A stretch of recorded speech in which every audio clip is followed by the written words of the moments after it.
Hi hello friends once again welcome back to RTH retail trader of YouTube ఛానల్కి మరొకసారి మీ అందరికీ welcome అండి. So నేను మీ ఫ్రెండ్ రాజు మరొక మార్కెట్ అప్డేట్ టుడే వీడియోతో మీ ముందు రావడం జరిగింది. సో ఈరోజు కూడా మార్కెట్లో కొంచెం ప్రాఫిట్ బుకింగ్ అనేది బేరిష్నెస్ అనేది మనకి క్లియర్గా సో మార్కెట్లో విజిబుల్గా కనిపించింది అనమాట అండి. సో అయితే ఒక స్వింగ్ రివర్స్ రావచ్చు అని చెప్పి ఆల్రెడీ మనం అనుకున్నాం కదా. నేను లైన్ ఒకటి డ్రా చేయడం జరిగింది, చూసారు కదా. ఓకే, సో యాక్చువల్లీ ఇది బ్రేక్ అయితే కంటిన్యూషన్ వస్తే ఈ విధంగా రావచ్చు, లేదా ఒకవేళ పుల్ బ్యాక్ వచ్చినా మళ్ళీ కొంచెం పైనుంచి రివర్సల్ రావచ్చు అని చెప్పి రెండు సినారియోలోని మనం అనుకోవడం జరిగింది కదా. సో ప్రస్తుతానికైతే సో ఒక రివర్సల్ అనేది మనకి క్లియర్గా కనిపిస్తుంది అనమాట అండి. అయితే ఇక్కడ బ్రేక్అవుట్ వచ్చింది. ఇది ఎలా ఉందంటే బ్రేక్అవుట్ ఏదైనా ఫాల్స్ బ్రేక్అవుటా అన్నట్టుగా సో అనిపిస్తుంది అనమాట అండి. సో బట్ బ్రేక్అవుట్ అయితే చాలా స్ట్రాంగ్గా వచ్చింది, డీసెంట్ బ్రేక్అవుట్ అనమాట అండి. సో అయితే ఈ బ్రేక్అవుట్ ఫెయిల్ అయిపోయింది, రైట్. అండ్ ఈ బ్రేక్అవుట్ కంటిన్యూషన్ రాదు, రైట్. సో అది ఫెయిల్ అయిపోయింది అనడానికి మనకి కన్ఫర్మేషన్ ఎప్పుడంటే 22,550 అనమాట. 22,555 you can remember easily. So 22,555 ఈ breakout candle, మారుబోజు candle, wonderful candle ఏదైతే ఉందో సో దాని లో కనుక బ్రీచ్ అయిపోతే, రైట్, సో డెఫినెట్గా సో ఇది ఈ క్యాండిల్ యొక్క ఇంపార్టెన్స్ తగ్గిపోయింది. సో ఏదైతే అంత బ్రేక్అవుట్ వచ్చిందో అది ట్రెండ్ రివర్స్ అయిపోయిందని సో మనం బిలీవ్ చేయాలన్నమాట అండి. సో తర్వాత మళ్ళీ ఈ ట్రెండ్ కంటిన్యూ అవ్వచ్చు అనమాట అండి. ఒకవేళ పీక్ నుంచి బ్రేక్ అయిన తర్వాత సో మళ్ళీ లోయర్ హై లోయర్ లోస్ తోటి రివర్సల్ వచ్చే ఛాన్స్ ఉంది. బట్ కానీ ఇట్ ఆల్ డిపెండ్స్ అనమాట అండి. ఎందుకంటే ఒక మేజర్ ఈవెంట్ ఉంది కాబట్టి ఆ event could be great trigger అనమాట. జనరల్గా ఇలాంటి ఈవెంట్స్ ఒక ట్రిగ్గర్ కింద పనిచేయడం జరుగుతుంది అనమాట అండి. సో ఆ ట్రిగ్గర్ యాక్టివేట్ అయినప్పుడు సో ఆటోమేటిక్గా, రైట్, సో మీరు చూస్తే కనుక ఆ ఫాల్ అనేది వస్తుంది అనమాట. నిన్న kind of head and shoulder formation ఉంది, టార్గెట్ అని చెప్పి నిన్న మీకు నేను డిస్కస్ చేయడం జరిగింది. సో 22,700 లెవెల్ అనేది నిన్న మీకు ఎవరైతే మన ఛానల్ రెగ్యులర్ ఫాలో అవుతున్నారో మీకు తెలుసు అనమాట అండి. సో నిన్నే నేను షేర్ చేయడం జరిగింది, పొటెన్షియల్గా టార్గెట్ అక్కడ దాకా ఉందని చెప్పి. సో 22,700 దగ్గరికి ఈరోజు ప్రైస్ వచ్చేయడం జరిగింది. ఆ లెవెల్స్ దగ్గర క్లోజింగ్ బేసిస్ మీద మీరు చూడొచ్చు అనమాట అండి, రైట్.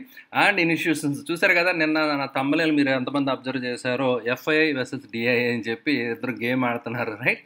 సో ఎఫ్ఐఐస్ డిఐఎస్ మధ్య చేతులు మారుతూ ఉన్నాయి, right. So they are beautifully managing the index అనమాట అండి. అండ్ చక్కగా వాళ్ళకి కాల్సినట్టుగా ఉంచుకొని సో చేతులు అంటే బిగ్ లెవెల్లో నేను సెల్ చేయాలనుకోండి, ఒక ఇన్స్టిట్యూషన్ సెల్ చేయాలంటే బిగ్ లెవెల్లో బై చేయగలిగేది ఇంకొక ఇన్స్టిట్యూషన్స్ మాత్రమే, రైట్. సో అందువల్ల ఏంటంటే బ్లాక్ డీల్స్ ఇవన్నీ కూడా సో జరుగుతూ ఉంటాయి అనమాట అండి. అది బిగ్ ప్లేయర్స్ మధ్య జరుగుతూ ఉంటాయి, రైట్.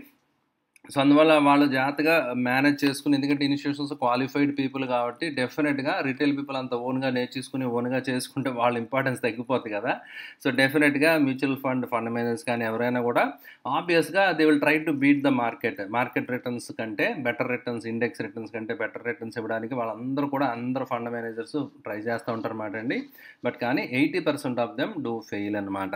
జనరల్గా 80% of the 70% of the funds fail అయిపోతుంటాయి. 20 to 30% మాత్రమే అబోవ్ రిటర్న్స్ అనేవి జనరేట్ చేస్తాయి. బట్ కరెంట్ సినారియోలో అన్ని బుల్లిష్గా ఉన్నాయి కాబట్టి మోస్ట్ ఆఫ్ ద ఫండ్స్లో మంచి రిటర్న్స్ కనిపిస్తున్నాయి అనమాట అండి. బట్ కానీ గోయింగ్ ఫార్వర్డ్ ఇప్పుడున్న లీడర్ నెక్స్ట్ ఉంటుందా లేదనేది it is difficult to say అనమాట అండి, రైట్.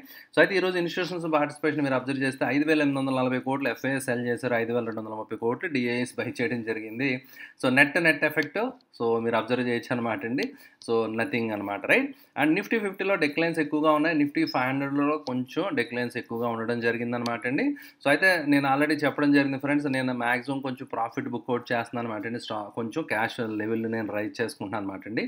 50 నుంచి 60% దాకా క్యాష్ లెవెల్ ఇప్పుడు నేను రైజ్ చేయడం జరిగింది, రైట్. స్లోగా ఈక్విటీస్లోంచి I'm shifting out. So I don't want any surprises అనమాట అండి. ఏదైనా ఫాల్ వస్తే then I'm ready to go and grab it అని ముందు నుంచి మీకు చెప్తున్నాను కదా. ఒకవేళ లెటర్స్ ఇక్కడ నుంచి ఇంకా ఫర్దర్ అప్ ట్రెండ్ వెళ్ళినా let it go, no problem. So ఎందుకంటే నేను ఆల్రెడీ 30-40% స్టిల్ ఈక్విటీలో కొంచెం ఎక్స్పోజర్ ఉంది కాబట్టి అందులో I will be making some money అనమాట అండి.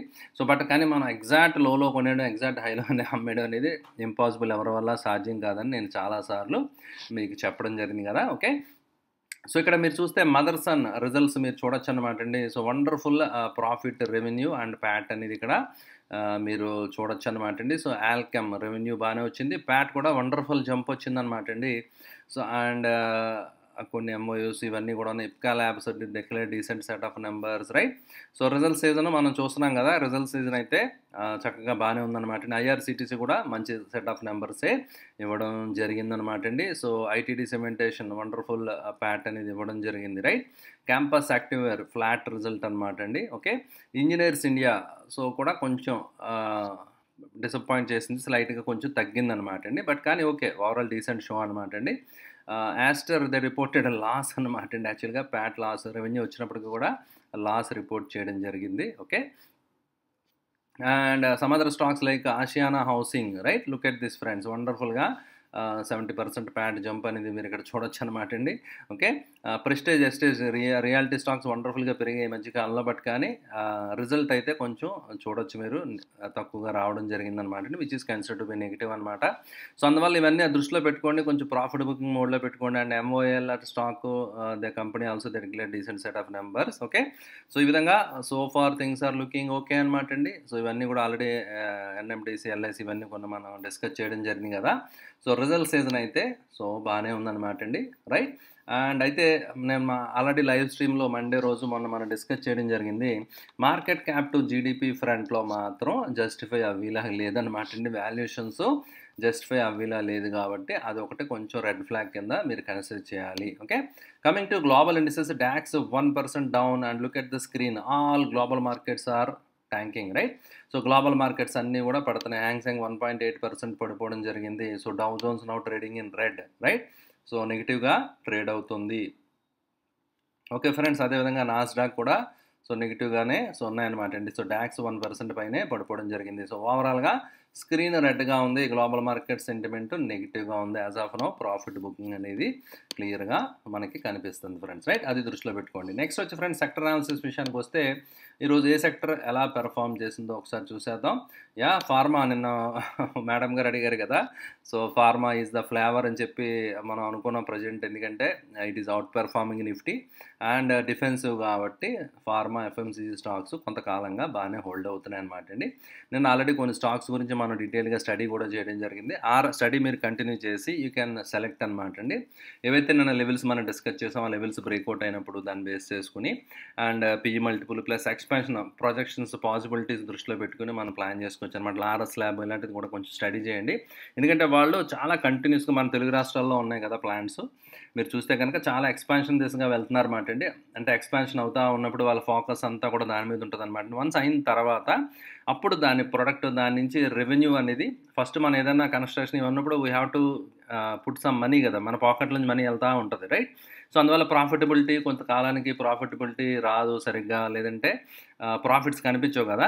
వన్స్ ఆ ప్లాంట్ కమిషన్ అయిన తర్వాత ప్రొడక్షన్ స్టార్ట్ అయిన తర్వాత, రైట్, సో అప్పుడు కొంచెం మీరు చూస్తే కనుక రెవెన్యూ అనేది అప్పుడు అది ఈల్డ్ అనేది స్టార్ట్ అవుతుంది అనమాట అండి, రైట్. ఇవి కొంచెం ఫ్యాక్టర్స్ ఫండమెంటల్ ఆస్పెక్ట్స్ కూడా మనం స్టడీ చేయాలన్నమాట అండి. Okay.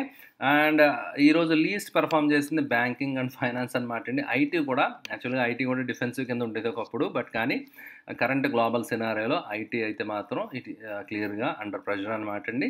So infra most of the sectors అన్నీ కూడా సో నెగిటివ్గానే ఉండడం అనేది మీరు అబ్జర్వ్ చేయొచ్చు అనమాట. సో బ్యాంక్ నిఫ్టీ కూడా సో ఇంట్రాడేలో చాలా 600-700 పాయింట్స్ ఫాల్ అనేది మనం చూడడం జరిగింది. అండ్ యాక్చువల్గా మీకు నిన్నే కూడా నేను చెప్పడం జరిగింది, ప్రీవియస్గా కూడా మనం డిస్కస్ చేసాం, నిఫ్టీతో కంపేర్ చేస్తే బ్యాంక్ నిఫ్టీ వీక్గా ఉంది కొంచెం, బట్ ఫండమెంటల్గా బ్యాంక్ నిఫ్టీ యాక్చువల్గా should be in better position, right. So అందువల్ల ఇలా డిఫరెంట్ ఆస్పెక్ట్స్ అనమాట అండి. సో దాన్ని మనం ఎలా తీసుకుంటాం అనే దాన్ని బట్టి ఉంటుంది అనమాట. Okay. So it may test the level అనమాట అండి. ప్రీవియస్గా ఆల్రెడీ మనం ఏదైతే బ్రేక్అవుట్ లెవెల్ వచ్చిందో ఆ లెవెల్ రిట్రేస్మెంట్ ఆ లెవెల్ దగ్గరికి వచ్చే ఛాన్సెస్ కనిపిస్తున్నాయి అనమాట అండి. సో 48,200 లెవెల్ అనమాట అండి. యాక్చువల్గా ఏదైతే రీసెంట్ బాటమ్ నుంచి స్వింగ్ హై దాకా వెళ్ళిందో అందులో యాక్చువల్గా ఒక ఇంపార్టెంట్ లెవెల్ దగ్గర ఫిబొనాచి రిట్రేస్మెంట్ మీరు డ్రా చేసుకుంటే కనుక 50% లెవెల్ దగ్గర రిట్రేస్మెంట్ అవుతుంది. ఓకే. ఫిబ్ రిట్రేస్మెంట్ మీరు డ్రా చేసుకుంటే కనుక ఈ లెవెల్ దగ్గర హోల్డ్ అవ్వడం అనేది ఇంపార్టెంట్ అనమాట అండి. జనరల్గా ఒక మంచి సపోర్ట్ కింద దీన్ని కన్సిడర్ చేయడం జరుగుతుంది అనమాట. సో అండ్ ఈ లెవెల్ ఏదైతే ఉందో 48,400 48,400 దగ్గర నుంచి ఒక బౌన్స్ అయితే రావడం జరిగింది, మీరు అబ్జర్వ్ చేశారు కదా. బట్ అది బ్రీచ్ అయితే మాత్రం so we can say 48,200 and 47,800 levels test చేసే ఛాన్స్ అయితే ఉందన్నమాట అండి. బట్ కరెంట్ క్యాండిల్స్ అయితే మాత్రం వీక్నెస్ సజెస్ట్ చేస్తున్నాయి అనమాట అండి. సో ప్రీవియస్ సినారీలో మీరు చూసారు కదా. సో బ్యాంక్ నిఫ్టీ 1 2 3 4 5 6 7 8 అన్ని రోజులు కంటిన్యూగా పడడం జరిగింది. పెరిగినప్పుడు కూడా అన్ని రోజులు పెరిగింది. సో ఓవరాల్గా స్ట్రక్చర్ ఏంటంటే హయ్యర్ లోతో ఇప్పుడు దాకా ఉంది. But now it started making lower high, right. ఇది కూడా దృష్టిలో పెట్టుకోవాలి. హై అనేది ప్రీవియస్ హై ఏదైతే స్వింగ్ హై ఉందో అది బ్రేక్ అవ్వి ప్రైస్ సస్టైన్ అవ్వలేదు, రిజెక్షన్ అనేది వచ్చేయడం జరిగింది, రైట్. అండ్ లాంగ్ టర్మ్తో మీరు చూస్తే కనుక 47,300 ఆ లెవెల్ అనేది ఒక కీ సపోర్ట్ లెవెల్ అనమాట అండి. అది బ్రీచ్ అయితే మాత్రం కంప్లీట్ మార్కెట్ స్ట్రక్చర్ అగైన్ నేను ఏదైతే డ్రా చేశానో అది మీరు ఇక్కడ లోయర్ హై లోయర్లో ట్రెండ్ రివర్సల్ కింద మనం కన్సిడర్ చేయాలన్నమాట అండి. సో అప్పుడు మోర్ డౌన్ సైడ్ లైక్లీ అనమాట. ఓకే, సో ఈ పాయింట్స్ దృష్టిలో పెట్టుకోండి friends, right. And coming to stock ideas, ఈరోజు I think I have 1 or 2 stock ideas for you guys. మీరు స్టడీ చేయడానికి 1-2 స్టాక్ ఐడియాస్ ఉన్నాయన్నమాట అండి. Okay, I think already Birlasoft మనం డిస్కస్ చేసాం. It is not going anywhere, అక్కడే ఉండడం జరిగింది, రైట్. అండ్ ఈరోజు 2 స్టాక్స్ ఉన్నాయన్నమాట అండి. ఫస్ట్ వచ్చి గ్రిండ్వెల్ నార్టన్ స్టాక్ మీరు చూస్తే కనుక సో ఒక వండర్ఫుల్ మూవ్ అనేది మీరు ఇక్కడ అబ్జర్వ్ చేయొచ్చు అనమాట అండి. Where has the volume gone, let me put the volume, right. So volume ఉంటే మనకి it will be very good కదా, రైట్.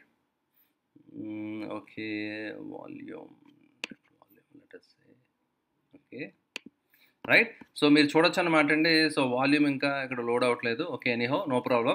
సో మీరు ఇక్కడ చూడొచ్చు అనమాట అండి. ఒక రౌండింగ్ బాటమ్ స్ట్రక్చర్ బ్రేక్అవుట్ రావడం జరిగింది. ఐ థింక్ ఈరోజు 8% అలా పెరగడం జరిగింది. ప్రీవియస్గా చాలాసార్లు రిజెక్షన్ అయిన లెవెల్ ఏదైతే ఉందో 2,450 2450 లెవెల్ దాటి వండర్ఫుల్గా 2,600 లెవెల్ దగ్గర క్లోజ్ అవ్వడం జరిగింది. ఇది డైలీ టైం ఫ్రేమ్లో మీరు అబ్జర్వ్ చేయాల్సిన లైక్ ప్యాటర్న్ అనమాట అండి. వేరాజ్ వీక్లీ టైం ఫ్రేమ్లో చూస్తే it's kind of beautiful triangle pattern అనమాట అండి. ఒక మంచి ట్రయాంగిల్ ప్యాటర్న్ అంటే స్టాక్ వచ్చి చాలా కాలంగా సో 1,700 అండ్ 2,300 ఈ లెవెల్ మధ్యలోనే ట్రాప్ అయి ఉందన్నమాట అండి. 2,300-400 లెవెల్ దగ్గర. బట్ స్లోగా మీరు అబ్జర్వ్ చేస్తే కనుక జాగ్రత్తగా ఏమవుతుందండి, ఇక్కడ స్లోగా లోస్ పైకి షిఫ్ట్ అవుతున్నాయి కదా. సో ఏవైతే స్వింగ్ లోస్ ఉన్నాయో ఆ పైకి షిఫ్ట్ అవ్వడం అనేది మీరు అబ్జర్వ్ చేయొచ్చు అనమాట అండి. Okay, so kind of similar highs మనం తీసుకుని బట్ లోస్ పైకి షిఫ్ట్ అవుతున్నాయంటే it's kind of ascending triangle అనమాట అండి. ఒక అసెండింగ్ ట్రయాంగిల్ వీక్లీ టైం ఫ్రేమ్లో క్యాండిల్ రేపు క్లోజ్ అయితే కనుక, రేపు ఎల్లుండి ఫ్రైడే వీక్లీ క్యాండిల్ క్లోజ్ అనేది it indicates a good sign అనమాట అండి. సో ఫర్దర్గా స్టాక్ 3,000 లెవెల్స్ దాకా వెళ్ళి ఛాన్సెస్ కనిపిస్తాయి అనమాట ఫ్రెండ్స్, రైట్. ఓకే అండి. సో ఇది ఫ్రెండ్స్ ఒక స్టాక్ ఈరోజు నేను మీతో షేర్ చేద్దాం అనుకున్నాను. నెక్స్ట్ స్టాక్ వచ్చి నేను మీతో షేర్ చేద్దాం అనుకున్నాను. అరవై స్టాక్ అది కూడా 8% పెరగడం జరిగిందనమాట అండి. EID Parry friends, right. EID Parry కూడా మీరు అబ్జర్వ్ చేస్తే కనుక ఒక rounding bottom and kind of cup and handle pattern అనమాట అండి. So cup and handle pattern మీరు చూస్తే కనుక so nice breakout, cup and handle pattern breakout అవ్వింది. 680 లెవెల్స్ దగ్గర ఉంది కదా.